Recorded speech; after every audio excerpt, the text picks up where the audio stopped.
अब राम्ररी बस्नु होला।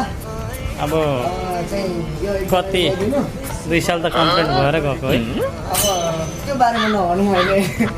यो एकजनाले ल्याइदिनु, म यो चाहिँ लाएर जान्छु। यो अहिले मोहनले ल्याइदिन्छ नि, मजाले देखियो नि। देखिए ल बाई बाई यार। ल राम्रोसँग जानु, शुभ यात्रा होइन। पुगेर यसो फोन गर्दै गर्नु। ल धन्यवाद तपाईँलाई। सम्झिँदै गर्नु कहिले काहीँ। ल धन्यवाद तपाईँलाई। ल नउठ्ने रमेशले पुर्याउनु नजाने।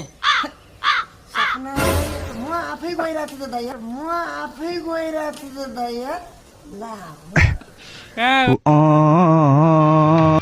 उडायो सपना सबै जाने मान्छे चाहिँ वहीँ हो है। यत्रो दिनसम्म हामीले भिडियो बनाउनु पाइयो, अब गएर छिट्टै भइहालोस् भन्दै